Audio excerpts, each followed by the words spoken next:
Welcome to Silicon Valley Impact, where business insight meets startup innovation. And now, please give a warm welcome to your host, Brian Sparks! I love the energy. Brian, okay. Brian, I even entertained myself on that one. I love it. And you know what? You bring it live, too. I mean, we had a great show at Plug and Play a few weeks ago, and you brought the same energy, and we're rocking the house. So I can't thank you enough. I feel like this whole show really sort of centered around my introduction. It does. It does, because it's all downhill from here. So. All right. Welcome to Silicon Valley Impact. I'm your host, Brian Sparks. The purpose of this show is to have honest conversations about what it takes to build great businesses and communities so that you can make an impact within your own. We have three great guests today. We have an insight conversation about sales. We're going to do a quick little introduction, but with that being said, Brian, you went to a pretty cool concert this week. I saw the Rolling Stones this week. Yeah, how was it? Yeah. I got to say, watching masters practice their craft, for me, never gets old. Yeah. And so even regardless of age, those guys have been doing what they're doing longer than I've been alive, and they absolutely smashed it, just completely killed. I was so overjoyed to be there. So I love it. Yeah, you came in on a high, so I had to ask you about it. Yeah, totally. With that being said, let's bring in our guest for today because we have a lot of ground to cover. I want to welcome in Luke. Luke, good to see you, buddy. Thanks for finally getting down here. I've been excited to have you. Yeah, I'm so happy to be here. Thanks. Well, we'll give our audience a quick little introduction, and then we'll pivot to Albert and Daniel, who are here respectively with their own startups, so they'll give their introduction. So real quick, let our audience know a little bit about you. Sure. My name is Luke Hohmann. I am a serial entrepreneur with a few exits and, of course, one failure. I am a bootstrapped entrepreneur. So I built and bootstrapped an enterprise B2B collaboration software company and sold it, which has very nice effects on your cap table when you own 80% of the company and you sell it.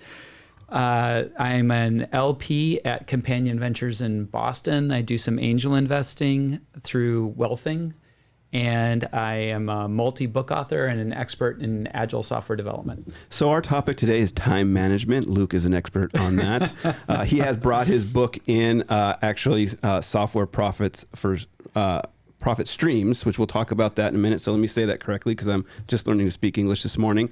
Software Profit Streams. That is your book. And that's a thick book. It is. It kind of got away from us, but it's also gorgeous. If you actually open it up and look inside, the brief story behind the book is we hand wrote every page and then we photographed it, hired a full-time designer, and it had every page designed because I believe that part of the future of the software that we create for people, it has to be beautiful. It has to be well designed. So we thought we'd carry that into the book. So it's a great read. It's very practical for a user because they could really go right to what they need. So you've kind of thought from multiple perspectives on how this could be used as a guide, not just a end-to-end read. Right. It's not the boring blah, blah, blah from the boomer books about software and pricing and sales written by boomers for boomers. It's actually fresh.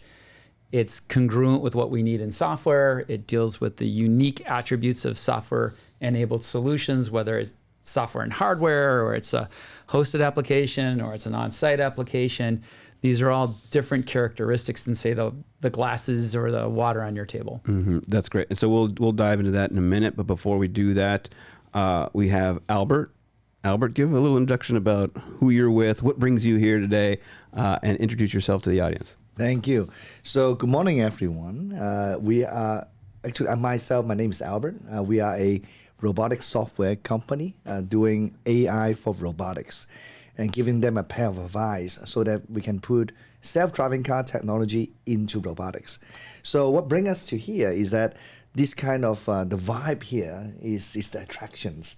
It is the center of where all startups will come over and meet like so many interesting people like you are. Yeah, and that is mainly the reason. Of course, we are also joining a program in play. Yeah. And what you mean by coming over here is that you are from Hong Kong. You're immersing yourself in Silicon Valley in order to accelerate your company. So we'll unpack what that has been like for you. How long have you been here for a little bit? And how much longer you got to go before you're I'm staying here. I actually moved here. So so you stayed. You stay. You staying. Okay. Good call. I'm staying. And one of the important things is that to facilitate how to accelerate my program here, I also have to learn not only from Luke and Brian, everyone here, but also I have to build my team here. So I'm also finding some of my co-founder here.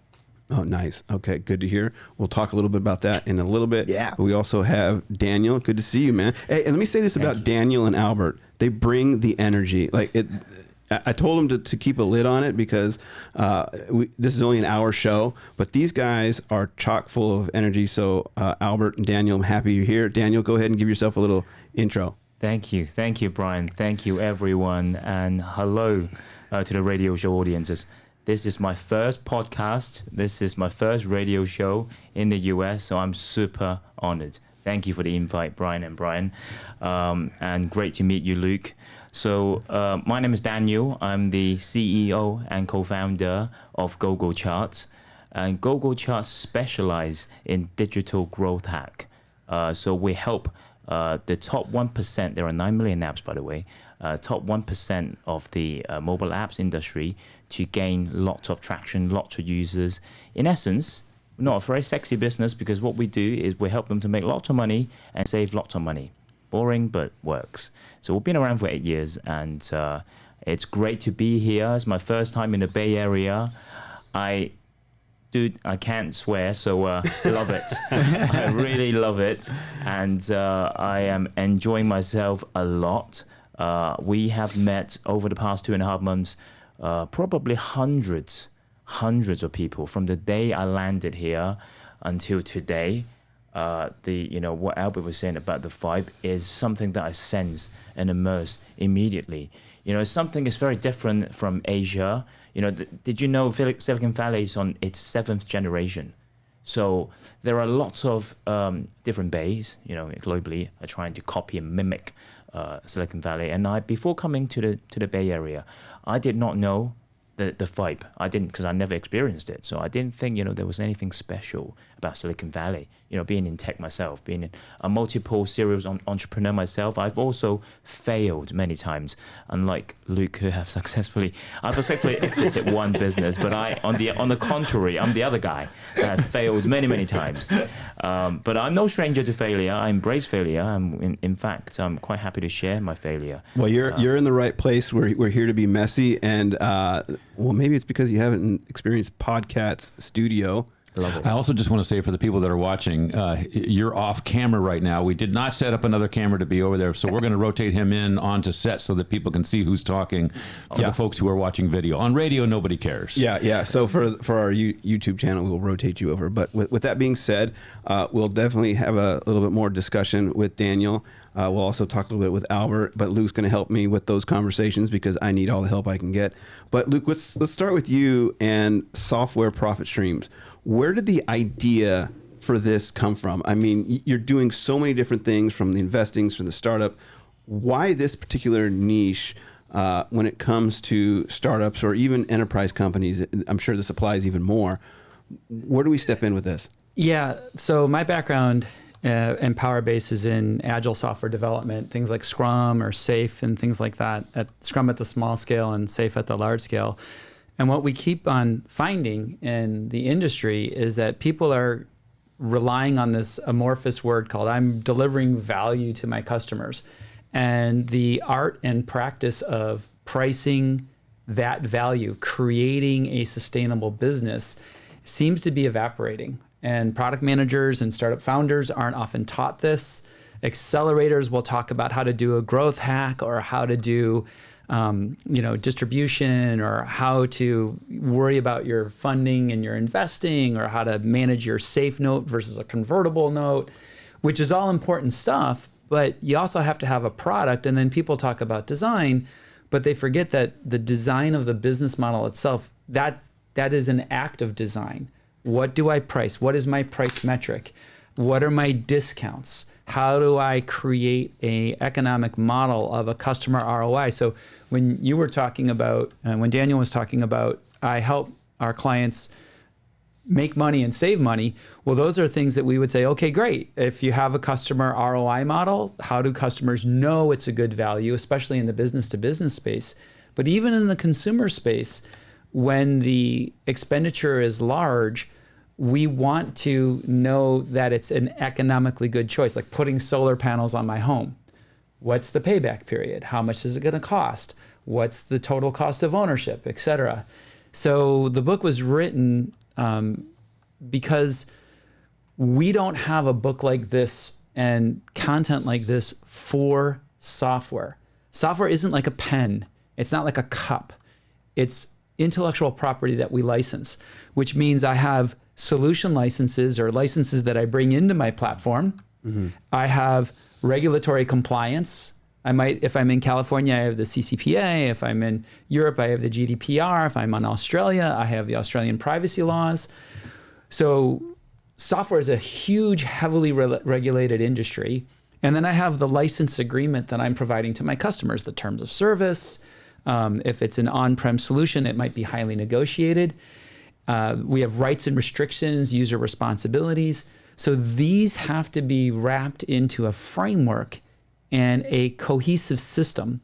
It helps that I'm an engineer, so I think in terms of systems. And one of the most important concepts is that people tend to think of pricing as a number, and it's not a number. Pricing is a system, and that system is going to touch your sales, which we talked about before the show.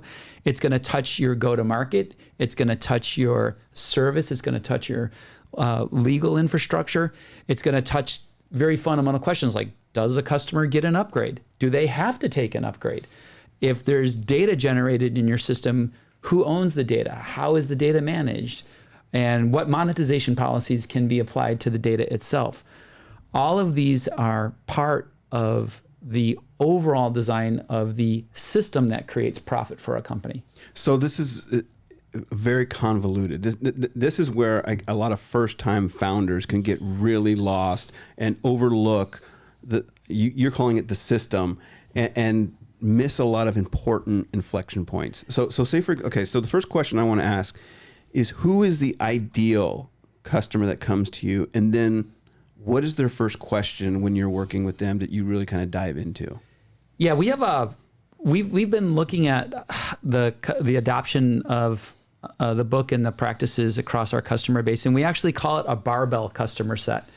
We have a lot of very early stage startups who have come to us, and we're affiliated with one accelerator where they found our technique and they're like, look, we need this for an entire week because no one's teaching startups in the accelerator programs how to actually do the pricing and the valuation, how to determine benefits, how to quantify the value that your solution creates, and also how to look at the intangible benefits of a solution, which people tend to discount in Silicon Valley.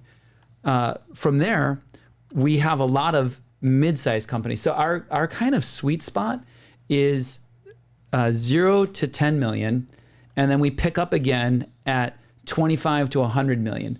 Once a company is over 100 million in revenue, they tend to have a pricing team that has highly skilled, highly trained people who know this stuff and know how to take it forward. But those are the two areas, kind of that barbell of 0 to 10 and then 25 to 100.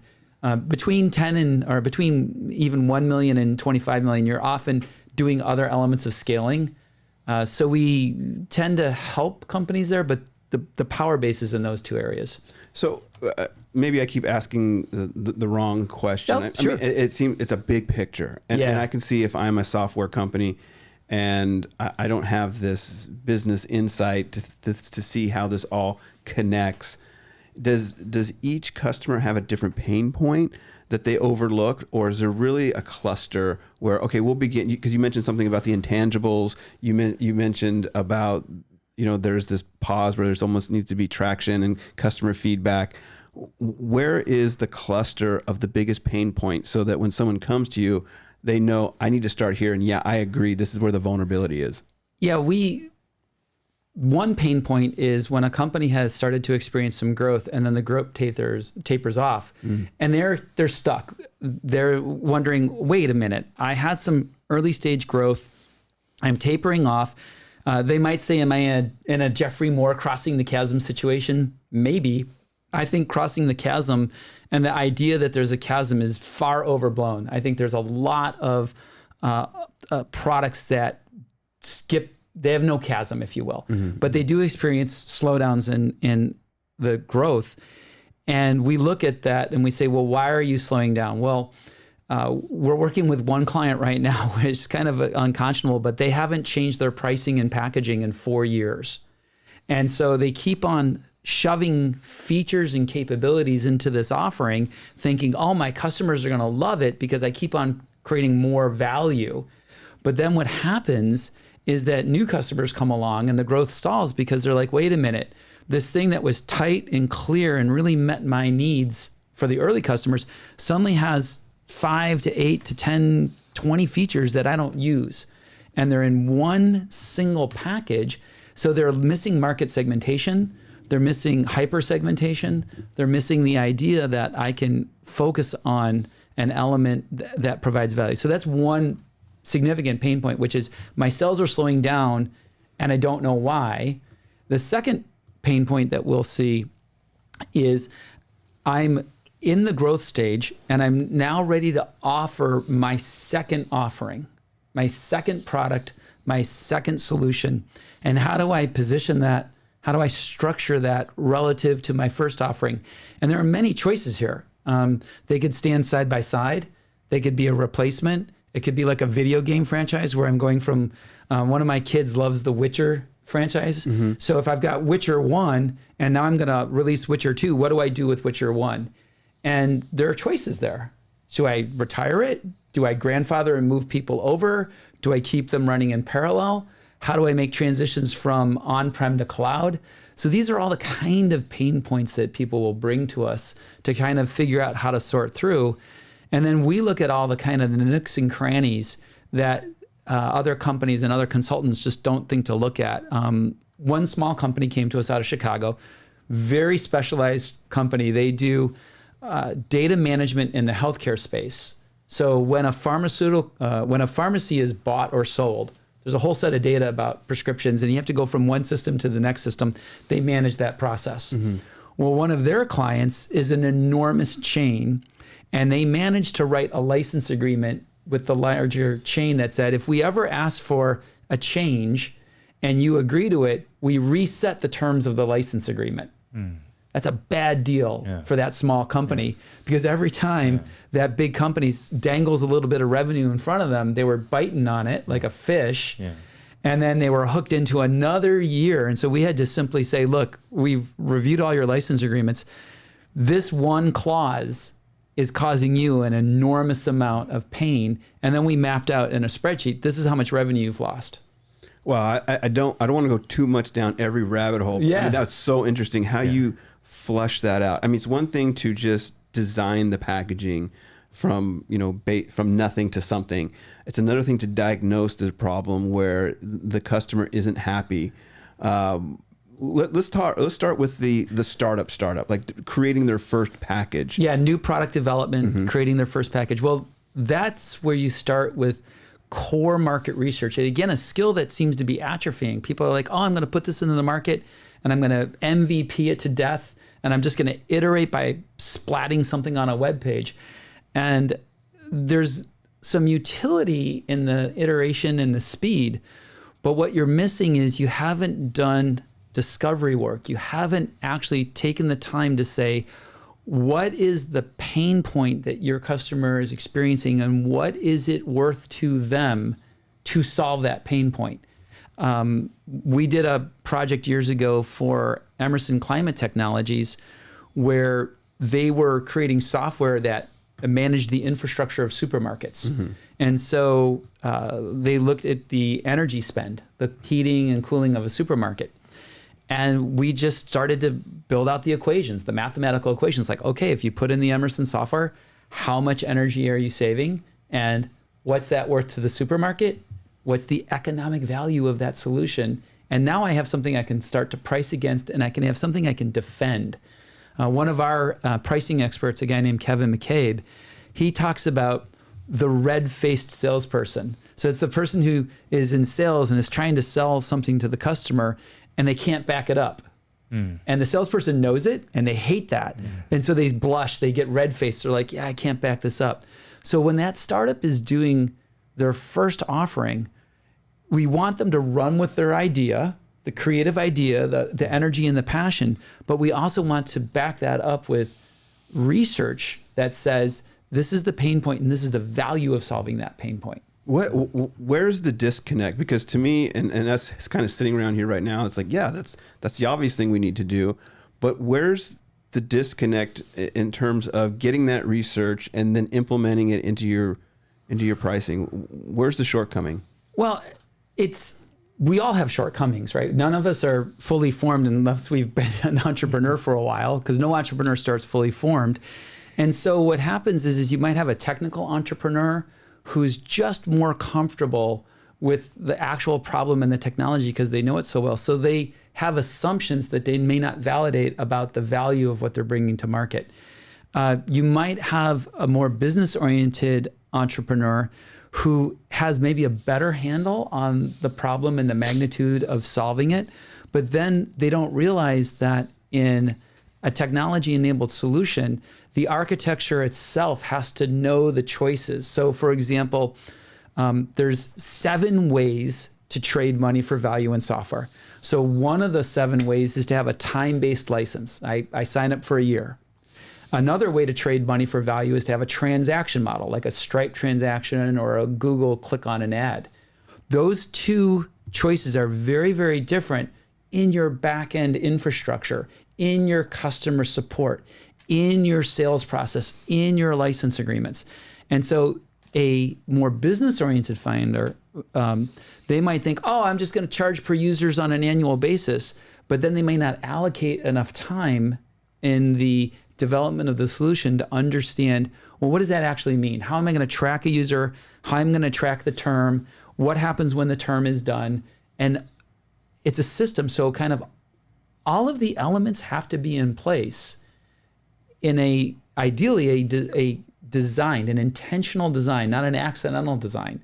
But once those elements are in place, the design of the system can truly accelerate growth. I can't tell you how many times I listen to a pitch and the founder's inability to see things from the customer's perspective is missing.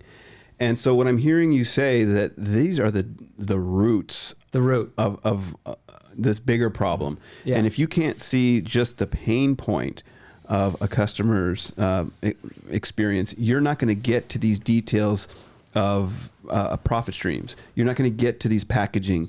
And that's essentially what you do is you tell them and show them how the numbers and your inability to understand your market is affecting that blind spot. Yeah, the kind of the first step of our canvas is customer benefit analysis. And we have a process where we create what we call benefit cards, either physical in person consulting or using an online tool, where the benefit cards actually say, what is the benefit? What's the magnitude? Is it tangible or intangible? And how will I monetize that? Mm-hmm. And that's separate from the feature, because the benefit that a customer desires tends to be a little bit more durable, and the features that implement those benefits. I mean, you've been in business 8 years, Daniel, right? So you're going to understand that, yes, my features evolve, my features change, my features improve, but that benefit is the more durable element. And by quantifying that benefit and making sure I'm meeting my customer needs, and those change over time, mm-hmm. right? Once I have a certain level of utility, I'm not done. I've just given myself the chance to serve my customers again, because I've got competitors. Mm-hmm. I've got my customers changing their expectations. We expect safer cars, and yet we still want safer cars. Yeah, I mean, I don't know if you can see it in my eyes. I'm just having an aha moment right now, how you turn empathy into numbers. Your inability to have an understanding of your customer will then equate to this pain in the numbers space.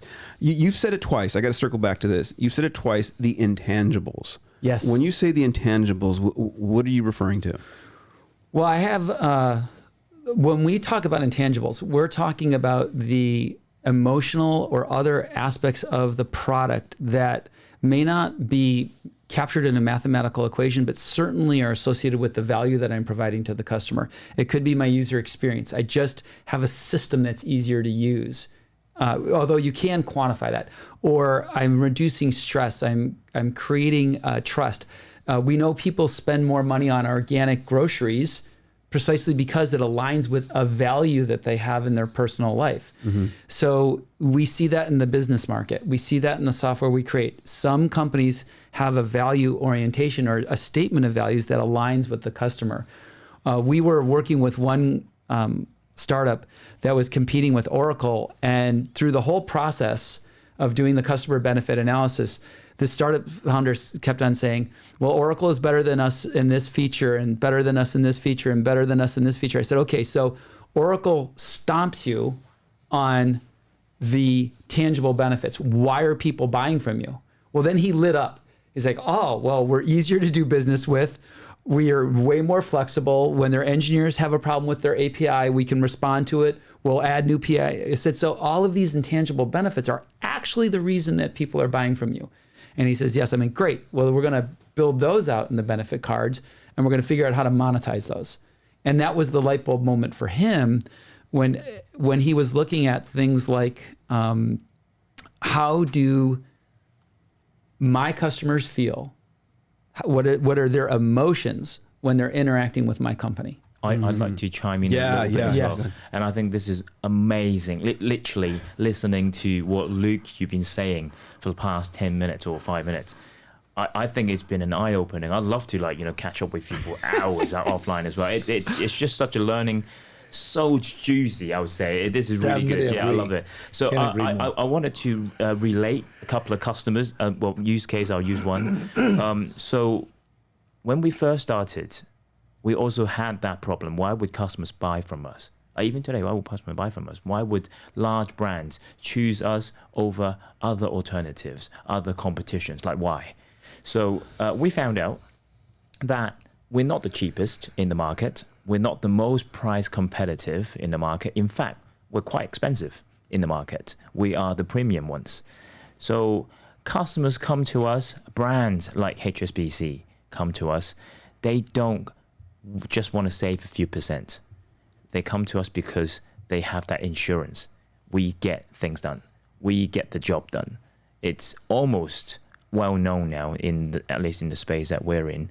By coming to us, working with us, whoever that person may be in the hierarchy of the organization, could be a marketing manager, could be a CMO, but at the end of the day, they needed to report the performance to their superior, and we get that job done for them. So direct owners come to us because they want their app to be very feasible, searchable on the App Store. We get that job done for them. So they don't mind paying the extra. So that's the intangible. I completely agree with you. Well, and let's build on that for a second. I remember one time, again, working for Emerson, we were doing a customer advisory board meeting, and there was a really vocal person in the room. So this is Emerson Climate Technologies, $10 billion division of Emerson. And there's this really vocal guy in the room talking about what he needs from Emerson and how important it is that Emerson take his experiences into account. This guy as a client. This guy is a customer of Emerson. And so on a break, I walked up to him and I said, so, you're really vocal. He's like, yeah. He goes, I hope and I'm like, no, your input is fantastic. I said, so what do you do? He said, well, I'm the facilities manager for Target, and I authorize $100 million in spend on these kinds of systems for Target. If I make the wrong choice, I lose my job. So I really kind of do need Emerson to have that, intangible. I can trust them. So what you're saying, Daniel, paradoxically at times, we think about intangible benefits in the consumer space, but the paradox is that it's actually often more important, to your point and what you just described, where that feeling of trust, that feeling of reliability, poor CrowdStrike, how are they going to recover that concept of intangible relationship with their customers?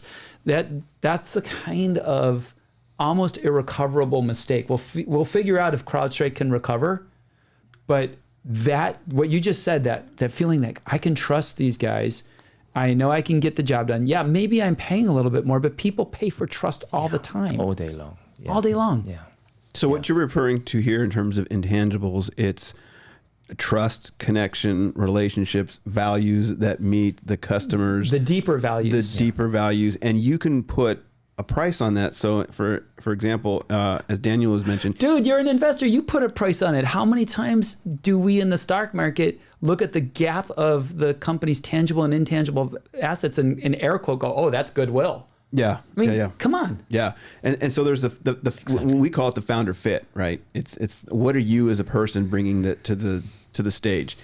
And so how do you, for companies that don't have that, how do you get them to kind of, hey, you need to lean into this if you're going to demand this package or this value? Well, you have to give them a tool and a framework. So it goes back to how do you help founders be successful?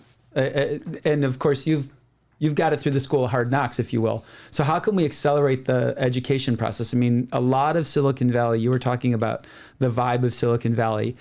A lot of Silicon Valley is basically one of the more important concepts of Silicon Valley is people think of it as separate companies, and it's not. It's an organism, and it's very fluid. And you know that, right? You go to a barbecue and you're like, oh, look at this husband and wife team. She works at Cisco and he works at Oracle, or she works at Facebook and he works at Google, and like there's this organism, right? And that organism is designed to just relentlessly improve. Oh, yeah. And we improve by sharing our knowledge. We improve by creating processes and frameworks. We improve by, now there's a book, I can buy the book, I can follow the process, and I can get a better result. Now, if they want more, sure, we can do training or consulting, or there's a kind of a multi-layered element. We are also building our next app, AI-driven, et cetera, awesome, to support this. But I think it's really, why do founders not do this, is we need to give them tools, and this is the tool. I love it. All right, so we're going to pause right there for a second for a little break, but when we come back, let's do a deeper dive, because you and I love talking about emotional intelligence. So I want to talk a little bit about that, and then we'll pivot to Albert and Daniel about their startups. And again, Albert, Daniel, get in on this, because you guys are you're his type of customer, your audiences, you're their perspective. So please chime in on that. And with that being said, Brian, let's go to break. All right, Brian. Thank you for taking us to break. We're here with Luke, Albert, and Daniel.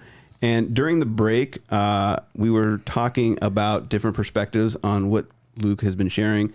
Albert or Daniel, there was a question kind of floating about, did either one of you want to kick it off with that particular question? Yeah, I think that for every startup, the pricing is always the art, because to bring something new to the market, especially for going for business with corporate, like to be business, sometimes you have to gain their trust. And that kind of trust, sometimes they also will they will decide based on the cost of it. So the pricing, I definitely agree with Luke, is a continuous process. It's an ever ending. So you have to keep improving it through packages and things like that. So I got a question. As a startup, actually, as a AI company that is providing software for robotics hardware company, those who are bigger names like car manufacturers, when we are trying to do some POC, like proof of concept over what our software, what kind of suggestion do you think, like company like us, to try to start it in a way, just to start from the very scratch? One of the things that I take into account, and this speaks to this notion of emotional intelligence or the emotions, is startup founders are very needy people, and we need validation. And we get validation when people are using our software or our solutions. So we have this strong desire, like, I got to get the sale, or I got to get something going, because we're needy people. Yeah. I fully admit it, right? Yes. So what happens, the manifestation of that need is that startup founders almost universally price too low at the start. They almost universally, because they're so desired on getting that sale. And so I appreciate what you're going through, but let me give you a couple of strategies that I have found successful, both in my own startups and for our clients. The first is, I won't do a free proof of concept. I will find a way to get a money coming in somehow. I don't care if they call it services. I don't care if they call it a trial. I don't care if the license is extended in time. I'll come back to that. We might say, okay, for your proof of concept, it's going to be $35,000 for the next 3 weeks, and we'll credit that against your purchase. But I just don't do stuff for free. I'm going to either find a way to get something out of that customer, or they're too likely to waste your time. Now, wait, can I say something? Yeah. So to a lot of startups, that feels like a trust fall. Oh yeah, that's crazy hard to do. Let's double click on that for just a quick second, because I can't tell you how many times I have to deal with that. What are some ways to kind of overcome that so that it doesn't go in one ear and out the other? Well, this is how committed the startup team is. I remember, and I got lucky. When I first came to Silicon Valley, I worked at a company called Origin Systems, and my boss was a gentleman in Silicon Valley, Dan Lewin, who is very well known in certain circles in Silicon Valley. And I remember when we were going out into the market with our first offering, and he's like, here's our price. I'm like, dude, that's so high. And he's like, we're not going to back down. We were either they buy at this price or we're going to find another customer. So he learned how to do a fast no in the negotiation until he found that anchor customer that said yes. So when I was building my last company that I sold, Contenio, our first price point was, and this was way back in 2010, our first price point that we settled on was for an enterprise platform in B2B was $50K a year. That was going to be our floor. And I kept on getting negotiation, whatever, saying no, no, no, to the point where it was like, I'm running payroll on credit cards. And we don't have any VC funding because the VCs were like, well, you have no traction. We're not going to fund you. And I remember that first sale where I finally did get that first customer at $50K. And we could back up the value because we did our homework. Like, we know we were providing way more value than $50K, but that was our minimum price point. So this is an absolute trust fall for startup founders. I also promised I would give you another negotiating strategy. When I was at Contenio, we were working to close Adobe. And Adobe looked at our platform and said, this is really good, and we really like what you're doing, but there's 3 things that you need to do before we'll buy.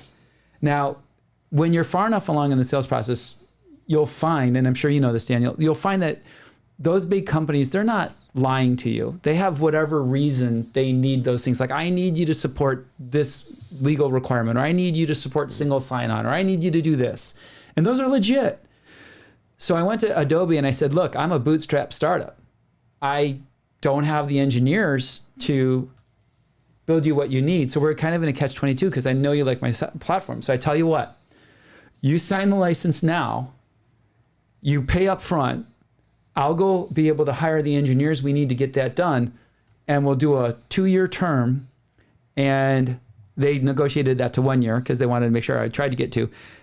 But we won't start the term until the features are delivered. So you get the benefit of the platform right now, even though it doesn't have everything you want. And then every time we release, you'll get more and more benefit. And then the term kicks in when you get all 3. There's a whole workshop just on that topic alone. All right. And so Yes. I want to start to fold in. These strategies are just fascinating. I mean, I was just going to lean in and get comfortable with the negotiation strategies. But I definitely want to fold in Albert and Daniel really quick. We're about 40 minutes in already. Yeah. Let's do it. So we're going to come back. I want to get kind of a high level of the book. But before we do that, let's bring, once again, Albert and Daniel into this. But Albert, let's kick off with you. Talk a little bit about what you're creating once again, where you're at, and why you see this as such an important need in the market with your eyeballs for your robots. Yes. Well, what we are trying to resolve is a common problem that we all want a better robot to help us. So we can see that robot is coming up, but you don't see a lot in your daily life. One of the reasons that we find is that it's the expectation difference. People expect robot to be more intelligent and help us in a much more efficient way, but in a relatively lower cost. And after we dig down into the problem is that making it more intelligent, definitely the application of AI, especially making sure that it works stably. We specifically focus on how to help them move around in a much more, I would say, a stable way, that they don't get lost, rather than using LiDAR. So we are more like to be the FSD for robotics. This is what we focus to do. So this is a very unique niche. I mean, obviously you're talking robotics, which is a unique, market, but you're talking specifically about how they see the world and process information to be more effective what they do. Where did this insight for you come from that, okay, this is a problem that needs to be tackled? Because nobody just rolls out of bed and I'm going to say, I'm going to fix the way robots see the world. Where did you get your beginning? And then where was the aha moment, like that this needs to be tackled? Yes, the aha moment actually came from while we are serving the hospital with robotics, where a lot of relatively bigger facilities like blocks-to-blocks delivery using robots, they always got lost. And a lot of manpower have to fix it in daily operation, which actually causing a lot of, I would say, daily operator in the facility not as welcome as they thought they will be while adopting robotics. Mm-hmm. So we see this problem, we find the root of the problem is very much due to the sensor that they have been depending on, and the indoor environment is ever changing. And that makes it the aha moment, that, you know what, if you want to fix it, we have to fix it from the very root problem. And this is how we start the journey. And it's very fluid. I mean, if you have people in the area, it needs to be very quick to update, very efficient. And again, in your pitch, you show a great picture of a robot going off the stairs in real time. It's funny, not funny, but it's not funny. If you can kind of look forward in the future, 18 months, 36 months, given where technology is going with AI and their ability to a robot to assess the environment this quick, where do you see this particular solution landing in the market? Wow. So as you can see, these kind of humanoid robots. No pun intended, as you can see. Humanoid robots are coming. There are a lot of collaboration between robots and human. Mm-hmm. And you don't want the robot to block your way. So we see this is definitely something that is going to be needed by the market, no matter with or without Novelte robotics. Mm-hmm. So what we have been doing is try to be a fast mover to the market, provide the technology to all those hardware manufacturers that they are already aggressively trying to make robots to get into our daily life. So in 18 months, I believe that we should be able to see a lot more robot and doing much more daily work in our daily lives.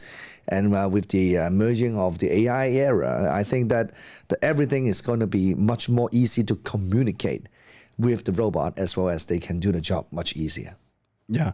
Luke, you can jump in on this if you have some questions. Well, what I think is interesting is that in the book Profit Streams, we talk about how pricing starts, and you talked about pricing for startups. When we look at startups, we categorize how they start in one of three main areas. You can have a technology-centric startup. Mm-hmm. You could have a problem-centric startup, which is, I've got this problem space I'm interested in, and I'm just going to go explore customers with it. Or you can have a customer-centric, where you might have a bespoke solution that you spin out or some other element. So this feels like a technology-centric startup. And the go-to-market here is convincing the larger companies that you're negotiating with that you're going to be that stable partner who can co-develop the technology together. Mm-hmm. And if you can pull that, going back to trust, if you can pull that trust relationship off, well, then it's in their best interest to make sure you're profitable. And it's in their best interest. And so what happens is you open up the door. If you choose to go down a path of funding, now you've opened up the door to things like strategic partners as opposed to just a pure VC play. You can look at the strategic investment wings of large companies who would say, okay, I actually do need this technology and I'm going to invest in what they're doing from their perspective. you might think, oh, well, this is maybe not something a company should do. And I was explaining it to one of my kids 2 days ago about options thinking. What this does for the large company is it creates an option for them, right? They're looking at they might have $50 million to invest. And rather than taking 30 million of that in their own R&D, put 2 million or whatever into your company. And now you've got an option that the company has created, which is a different kind of investment strategy and structure than what a VC would look at. So Albert, how does this ring with you in terms of your go-to-market strategy? Is this like mind-blowing, or is this something that kind of aligns with your strategy as is? Yes, it's actually aligned, give me more faith into what I've been doing. Very validating. Very validating, because we have to get into the ecosystem of those bigger company, because there has to be some code development since this is a software to bigger corporation. We are a technology enabler, right? We don't sell, just buy and sell. We have to collaborate. Yeah, and going back to the earlier comment, I hope the code development is them writing a check to you as part of that code development. That is so true. So yes, I have to give my boss get in, make sure that I say out the number loud and clear, and I have to list out all the benefit they would be expecting. Because then you can back it up. And then back it up rather than just give out a price out of nowhere. Right. So how do you launch that conversation? How do you kind of position yourself to have those negotiated partnerships? If you haven't done, I mean, Albert's saying he's done that, or you're going to deploy it. Where do you begin with that? I think that from what I've learned today from Luke, I said about how to list out all this kind of benefit and quantify it, especially the future value that can brought upon on it, so that they can make sure that they are attached, that the value is going to be prolonged after the POC rather than just doing in the very beginning. So perhaps that this is also being able to work on some later stage packages or some benefit that benefit them as an early adopter, so that they can benefit on like future discount because you have been engaging us in the very beginning, things like that. So they make you see, so the sweet spot is afterwards. So they're going to save much more afterwards. Although in the beginning, they're like paying a little bit more, but they're actually saving 10 times of it if it's a seed. So they have I would say, a focus. Would that be something like that? Yeah, absolutely. Do you feel, Luke, that when you're working with these founders, these CEOs, these decision makers, stakeholders, that you're putting on the teacher's hat and then teaching them? Well, I hope so, because then it's durable. Right? Then we're sharing the knowledge. We're sharing what makes technology, but also the Silicon Valley flair. Like, absolutely, the balloon goes farther when you let it go. If you're holding on to the balloon, it's not going to go very far. What I've realized, and the reason why I asked that, is a lot of startups are in survival mode, and they just want to know A to B, right? To take the time to then learn this whole new dynamic and immerse themselves in it. They don't have the bandwidth for it. And so, where do we? You're on the tip of your tongue. Go ahead. I do. I appreciate this. So we have, the way we go to market is we have 1, 2, and 3 day programs to help startup founders get acclimated to this, or to leverage these concepts. We can also bolster that with larger consulting engagements. We're working with a company that isn't a startup, but they're in the process of transitioning from a services company to a software data company.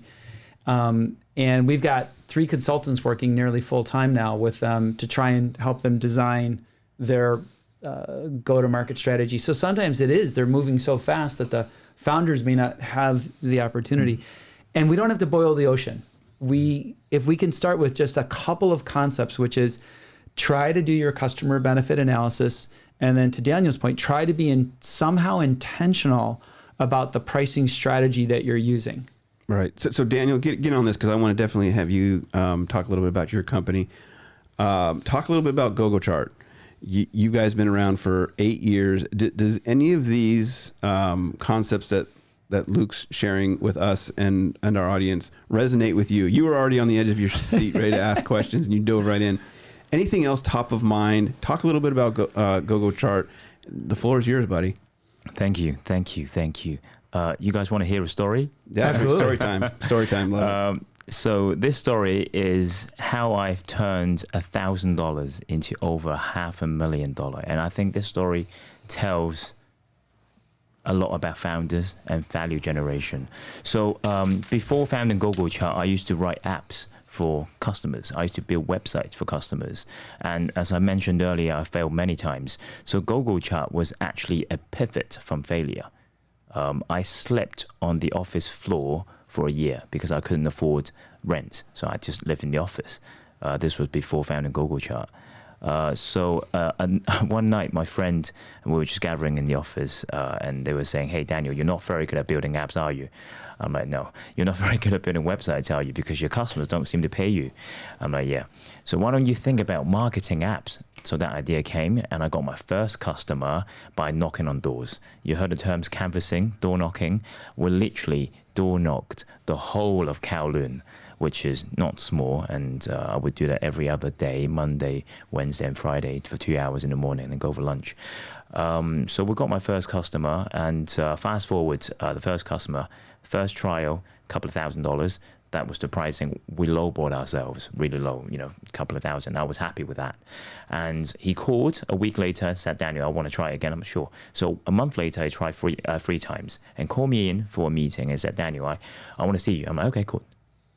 So I went in, I saw the boss, the CTO, and the chairman. I'm like, "Wow, that's a serious meeting." And he goes, "Daniel, that's a serious meeting." "Yeah. So we tried your service. We love it. So we're going to give you $1 million contract." I'm like, "Whoa, get in." That's the first time, right? Getting $1 million. I'm like, "Yeah, get in." But fast forward again. We only had one client. So we only had, that's all we had, one client. Back in the days, like 10 years ago, there weren't many app publishers in Hong Kong, at least. Most of them were in Japan, in Korea, in China, in US, everywhere else but Hong Kong. So we had to think outside, by meaning of going outside. So my colleague at the time said to me, "Daniel, we have to go to an exhibition." I'm like, "What exhibition?" They goes, "Well, we have to go and attend and exhibit an exhibition." I'm like, "Where?" "Well, the nearest one was November, Busan, G-Star, which is in South Korea." I'm like, "How much is that?" Because we had no money, right? And they go, "Well, we have to go because we either die trying, or die later because we only have one client." I'm like, "Oh, effort. Let's just pull out my credit cards." And we booked the smallest booth. So from one of my previous failure venture, I learned the importance of great location. That was a retail. So we had a terrible location booth. It was the top floor, corner, and no traffic would come in. I knew it. So growth hack 101. The first thing you do is you want to gather as much intelligence as possible. So I contacted the exhibition center. I called them up and say, "Hey, this is my first time exhibiting. What can I do?" Fast forward, and they said, "You need to give gift." I'm like, "Okay, I can't afford it." So I went online, went on Taobao and printed 5,000 bags. And I spent the 3 days with me and my intern distributing bags at the front entrance. I got kicked out from the security guard, so I went to second floor, third floor, back down to the ground floor. Day 2, they came to me and said, "Daniel, you guys, GoGoChart, I need to stop doing what you do." I'm like, "Why?" "Because everyone is carrying your green bag. Everyone. And the title sponsor is getting mad, so we're going to kick you out, no refund if you do it again." I'm like, "Yeah, I did most of it anyway." So the story to that, the summary, we got our first customer from Korea, we got our first Taiwanese customer, first Japanese customer, and my first investor. He came to me with my bag and said to me, "Do you make bags?" I'm like, "No, we market apps." "Well, I've got about 100 apps. Let's grab a seat, sir, and let's have a good chat." So 6 months later, he invested on us. And since then, we have helped over 2,000 apps. We attended 20 plus exhibitions, and everyone's distributing bags. And so what's next for you guys? I mean, you've been around 8 years, you said. What's next? And we got about 3 more minutes. Yeah. So really quick, what's next? And then how can people connect with you? Right. So people can contact me at daniel@gogochart.com, GoGoChart.com. And my Twitter is GoGoChart as well, and my LinkedIn. So my next is we are looking to expand in the US and European markets. We are here to test the water. We have been testing the market for over a year now with our just online and digital. We have most of our customers coming in from inbound. We only have one BDR, by the way. way. So we have a very strong referral system and inbound system. CAC is very low. So I would love to have a chat with Luke further, but next is also fundraising. We're looking for strategic investors. Sorry, cut that out. But yeah, we're looking for strategic partnerships in the US, as well as hopefully helping more brands. I don't think, as Luke, as you and I are investors listening to these two and their startup, I don't think startups ever stop fundraising. So that's kind of like a knee-jerk reaction. Yeah, we're always looking. But really quick, Albert, how can people connect with you? Well, love to. You can always connect with us through our website, Noveltebot, NOVELTEBOT.com, and also in our Facebook, Twitter, and LinkedIn. Yeah, my name is Albert. It's good to get connected in the Bay Area. I'll be staying here, meeting everyone. All right, we got about 60 seconds. Luke, give us a couple takeaways when it comes to creating the package that are effective. Top of mind. You got to do your research on who your customers are and what they value. It's the foundation of everything. Yeah, not only what they need tangibly, but the intangibles. And intangibles too. Yeah, I love that. And how can people connect with you? www.appliedframeworks.com or Luke Hohmann, and I am easy to find on every social media platform. Wonderful. And I want to thank all of you for joining us. Brian, you were kind of quiet today. It was great. You were leaning in. I was leaning in, man. I was just enjoying all of the great content. Seriously, like really rich and deep, meaningful content today. We really appreciate you guys. Thank you. Thank you. I also, Brian, want to just point out, if anybody has a question for our show, for Brian Sparks, if anybody wants to know anything about anything having to do with the startup ecosystem, they should email us questions. We'd like to read some of those on the air. So we'd like to encourage people to participate. Yeah, and you can send that to Brian, that's Brian with an I, BRIAN, at SiliconValleyImpact.com. Right, and you'll get one or the other of us. Yeah, it's a win-win. Yeah. All right, Brian, I think that's it. Give me my theme music. And that's a wrap. Thank you for listening to Silicon Valley Impact. You can join us every Tuesday from 3 p.m. to 4 p.m. Make sure to follow us at Silicon Valley Impact on LinkedIn and Instagram. See you all next week. Thank you. Thank you very much.